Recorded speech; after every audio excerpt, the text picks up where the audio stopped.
जी, अस्सलाम वालेकुम। Welcome to Pakistan stock नेटिक। उम्मीद है कि आप तमाम दोस्त खैरियत से होंगे और वीकेंड अच्छा गुज़र रहा होगा। मार्केट का थोड़ा जायज़ा लेने की कोशिश करते हैं कि सूरत-ए-हाल जो है वो किस तरफ जा सकती है पीर वाले दिन। वैसे तो 2 खबरें जो हैं वो बड़ी गर्म हैं। एक पहली खबर जो है वो तो आप सबको पता होगा कि मॉनेटरी पॉलिसी का ऐलान जो है वो 23 तारीख को है। इसके साथ-साथ जो हमारे स्टेट बैंक साहब के गवर्नर हैं, उन्होंने साथ में ये भी कहा था कि वो टाइटनिंग करने जा रहे हैं और उन्होंने उस रिपोर्ट का भी हवाला दिया था, जिसमें बैंक्स को मार पड़ेगी और इन्वेस्टिगेशन मुकम्मल हो चुकी है, तो लिहाज़ा मंडे वाले दिन जो है वो बैंक्स हमें मज़ीद डिप्रेशन का शिकार होते हुए नज़र आ रहे हैं। अब बैंकिंग सेक्टर का थोड़ा-सा जायज़ा ले लेते हैं, तो फिर हम आगे चलते हैं। बैंकिंग सेक्टर में हमें देखना होगा कि कौन से शेयर्स जो हैं वो किन-किन प्राइसेज़ के ऊपर जो है वो इस वक़्त ट्रेड कर रहे हैं। अगर इस वक़्त हम जायज़ा लें तो सबसे ऊपर जो है सबसे सस्ता इस वक़्त जो शेयर है वो सिल्क बैंक का है, जो कि इस वक़्त 90 पैसे के ऊपर ट्रेड कर रहा है। उसके बाद समिट है, फिर बीओपी है ₹4.5 के ऊपर, जेएसबी 4.5 के ऊपर है, फिर सुनेरी बैंक है, सांबा बैंक है, ये दोनों तकरीबन आगे-पीछे चल रहे हैं। लेकिन अब ये देखिएगा कि जिस वक़्त ये आज जो मैं थोड़ा-सा बैंकिंग सेक्टर के हवाले से बात कर रहा हूँ ना, ये सिर्फ़ इसलिए कर रहा हूँ ताकि आपने अगर किसी बैंक को चूज़ करना है, तो आप उसको आसानी के साथ कर सकें। लेकिन एक चीज़ हमेशा याद रखिएगा कि जो सिचुएशन पैनिकिंग होती है, उसमें जिस वक़्त आप ट्रेड बनाते हैं, तो वो कभी भी इंतहाई शॉर्ट टर्म के लिए मत बनाइएगा। आप इसको सेविंग और इन्वेस्टमेंट पॉइंट ऑफ व्यू से देखेंगे, तो आने वाले दिनों में आपको अच्छा गेन मिलेगा।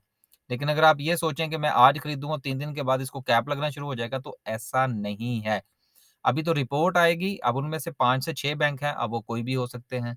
2 दिन का तो हमें थोड़ा-सा पता लगा है, लेकिन हम उनका नाम अभी नहीं लेंगे क्योंकि ये मुनासिब नहीं होगा।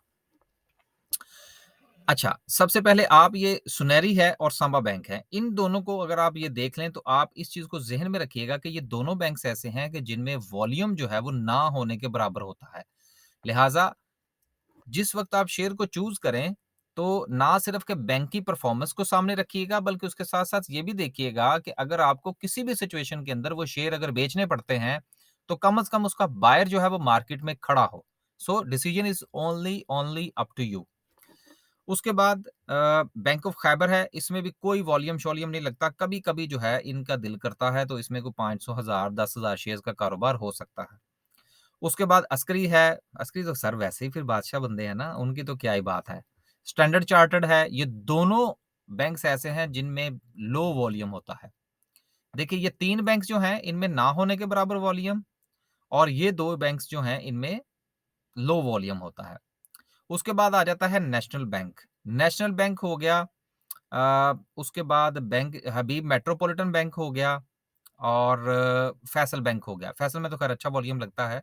लेकिन ये जो 3 बैंक्स हैं, जिनमें नेशनल बैंक है सॉरी हाँ, नेशनल बैंक है, बैंक अल्फला हुआ और हबीब मेट्रोपॉलिटन। इनमें जो वॉल्यूम है, ये तकरीबन एवरेज वॉल्यूम होता है। लेकिन कभी-कभी अगर आप इन तीनों में से पहले नंबर पर अगर आप किसी बैंक को रखेंगे, तो वो नेशनल बैंक होगा और नेशनल बैंक में बाज़-औक़ात वॉल्यूम बहुत अच्छा लगता है। और इसके साथ अब ये भी बताऊँ कि नेशनल बैंक जो है, ये अभी भी 100% जो है वो गवर्नमेंट ऑफ पाकिस्तान का बैंक है। लोगों को जो पेंशन्स वग़ैरह हैं, वो इसी बैंक के थ्रू मिलती हैं। ओल्ड एज बेनिफिट का जो अकाउंट है, वो भी इसी में ही है। तो जितने भी रजिस्ट्रियाँ, इंतकाल और इस किस्म के दूसरे टैक्सेस वग़ैरह हैं, वो भी नेशनल बैंक में ही जमा होते हैं। तो लिहाज़ा और इस वक़्त ये ₹23 के ऊपर धक्के खा रहा है। अगर इसको मज़ीद मार पड़ती है, तो आगे आपकी मर्ज़ी है। आगे चलते हैं जी, फिर बड़े बैंक्स आ जाते हैं। बड़े बैंक्स जो हैं, उनमें एमसीबी, यूबीएल और इसके साथ जो है वो एचबीएल। ये 3 बैंक हैं। लेकिन अगर मैं इसको कैटेगराइज़ कर दूँ, किसी भी अंदाज़ के अंदर, तो मीज़ान बैंक भी अब जाके कहीं बड़ा हुआ है, तो इसलिए मैं इसको उ व और इसके अलावा इसका ताल्लुक जो है वो केएमए इंडेक्स के साथ भी है, तो इसलिए मैंने इसको अलहदा से रखा है। आप इसको अलहदा कंसीडर कीजिएगा। एमसीबी जो है और यूबीएल जो है, ये दोनों पहले नंबर पर हैं। बड़े बैंक्स होने के हवाले से। ये मैं वो कैटेगराइज़ नहीं कर रहा कि आप इसके मुताबिक जो है वो इसमें पोज़ीशन बनानी शुरू कर दें। नो, सिर्फ़ और सिर्फ़ अपना एक जो सोच है अपनी मेरी वो आपके साथ शेयर कर रहा हूँ। फिर जो उसके बाद एचबीएल और एबीएल, ये जो 2 बैंक्स हैं, एबीएल जो है इसको आप थोड़ा-सा समझ लीजिए। एबीएल जो बैंक है ये बड़ा ही अच्छा बैंक है। एक तो इसके अंदर इतनी वोलेटिलिटी नहीं होती। आप इसके अंदर ट्रेड लेके तो लॉन्ग टर्म के लिए रख सकते हैं। दूसरा, एलाइड बैंक जो है इसका प्रॉफिट बड़ा ही पुरसुकून सा होता है। डिविडेंड भी बड़ा अच्छा दे देते हैं। तो आगे आपकी मर्ज़ी है। एचबीएल जो है ये खतरनाक बैंक है। ये मुख्तलिफ़ किस्म की जो है वो इनके नाम जो है ये समझ लीजिए ब्लैक लिस्टिंग में जो है इश्तिहारी बैंक है। लिहाज़ा अगर आपने इसमें अपनी को ट्रेड बनानी हो तो ये ज़हन में रखिएगा कि ये इश्तिहारी बैंक है। हर 2 नंबरी में इनका नाम आ जाता है। लिहाज़ा यूबीएल और एमसीबी को मैं पहले नंबर पे रखता हूँ और मीज़ान बैंक और एबीएल को हम दूसरी कैटेगरी में रख ले दोन दूसरे नंबर पे रख लेते हैं। उसके बाद जो आपका एबीएल है सॉरी एचबीएल है, इसको आप तीसरे नंबर पर रख सकते हैं और नेशनल बैंक जो है और उसके साथ ये बैंक अल हबीब और हबीब मेट्रोपॉलिटन बैंक, इसको आप नंबर 4 पे रख सकते हैं। तो इस तरह से एक छोटी-सी कैटेगरी जो है ये बनती है, लेकिन ये उन लोगों के लिए है जो डिविडेंड पॉइंट ऑफ व्यू से अपनी कोई इन्वेस्टमेंट या सेविंग जो है वो स्टॉक मार्केट में करना चाहते हैं। लेकिन अगर आप जो है वो किसी और पॉइंट ऑफ व्यू से देखना चाहते हैं कि नहीं जी मैंने सस्ता शेयर खरीदना है, तो सस्ते शेयर में इस वक़्त जो है वो बीओपी सबसे बेस्ट है, पहले नंबर पर है। और उसके बाद सिल्क बैंक जो है वो मैं उसको दूसरे नंबर पर रखता हूँ। समिट बैंक जो है, इसके कुछ मामलात हैं, अगर तो वो पाया तकमील तक पहुँच गए, तो फिर तो शायद ये बीओपी की प्राइस पे चला जाएगा, लेकिन अगर ना पहुँचे, तो फिर ये सिल्क बैंक की प्राइस पे चला जाएगा। तो दिस इज़ क्वाइट वोलेटाइल। लिहाज़ा इसलिए मैंने समिट बैंक को इसमें शामिल नहीं किया चूँकि ये वोलेटाइल बहुत ज़्यादा है। अगर आपने ट्रेड पॉइंट ऑफ व्यू से लेना है तो आप समिट बैंक को देखिएगा, नहीं तो सिल्क बैंक जो है और बीओपी जो है इसको आप पहले और दूसरे नंबर पर रखें सस्ते बैंक्स में से। उम्मीद है कि बैंकिंग सेक्टर के हवाले से थोड़ी-सी बात जो है वो कन्वे हो गई होगी और ये सिर्फ़ बताने का मकसद ये था कि मंडे वाले दिन मज़ीद प्रेशर जो है वो इनके ऊपर आएगा। तो आपने जिस बैंक में काम करना है आप उन उसकी प्राइस को वैल्यूएट कीजिएगा। जो कैटेगराइज़ मैंने किया है अगर इससे कोई हेल्प हो सके तो ले लीजिएगा। अब हम चलते हैं और मार्केट का अमूमी जायज़ा लेने की कोशिश करते हैं कि जुमे वाले दिन जो है वो मार्केट ने 423 पॉइंट निकाले। फिर आप ये भी याद रखिएगा कि आने वाला जो वीक है वो रोल ओवर वीक है और जो फ्यूचर के सौदे हैं वो कटेंगे। उसका भी मार्केट के ऊपर प्रेशर आएगा। 423 पॉइंट्स के साथ अगर हम सर्किट ब्रेकर का जायज़ा लें, तो माशाल्लाह से 6 कंपनीज़ जो थी वो अपर कैप थी। लोअर कैप की बात करें तो कुछ नहीं है यार।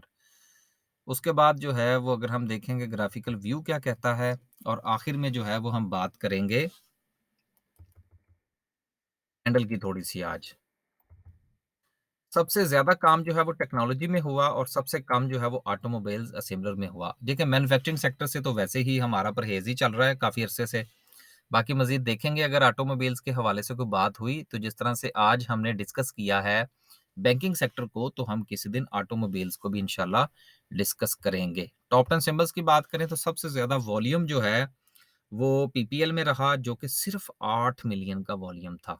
सब लोग इसी इंतज़ार में हैं कि ये जो भी होना है ये एक बार हो जाए, तो फिर हम जाके मार्केट के अंदर पोज़ीशन बनाते हैं। तो चीज़ें बहुत नीचे जा चुकी हैं, 2-2 मिलियन के ऊपर काम हो रहा है स्टॉक मार्केट के अंदर। अब एफसीसीएल का शेयर है या के इलेक्ट्रिक का शेयर है, ₹2 का शेयर है और उसमें सिर्फ़ 4 मिलियन का वॉल्यूम है। तो ड्राई होता हुआ वॉल्यूम एकदम से एक जंप की उम्मीद भी आपको दे सकता है और वो जंप नीचे भी हो सकता है। वैसे जंप होता ऊपर ही है, लेकिन चलें हम इसको नीचे की तरफ भी कंसीडर कर लेते हैं। आगे चलते हैं जी और बात करते हैं आज की कैंडल की और कैंडल जो है इसको डिस्कस करने का सिर्फ़ और सिर्फ़ मकसद जो है वो यहाँ वॉल्यूम देखने का है। वॉल्यूम जो है ये बिल्कुल आप ये देखिए कि ना होने के बराबर है और मार्केट के अंदर लोगों का इंटरेस्ट भी नहीं है। अब आपने ये सोचना है कि आया कि आपने अपना पोर्टफोलियो कैरी करना है जो कि मेरे हिसाब से तो कैरी होना चाहिए। अगर आप मार्केट की सपोर्ट एंड रेजिस्टेंस की बात करें तो इस वक़्त मार्केट के पास किसी किस्म की कोई स्ट्रॉन्ग कम से कम मुझे जो है वो सपोर्ट नज़र नहीं आती। सपोर्ट जो बनती है, वो जाके बनती है 36,000 के ऊपर और वो मैं फ़िगर आपके साथ डिस्कस नहीं करना चाहता था, क्योंकि उसकी वजह ये है कि जब हम 36,000 के फ़िगर की बात करते हैं, तो बहुत ज़्यादा पैनिक मार्केट में फैलेगा। मार्केट में इंटरेस्ट नहीं है लोगों का।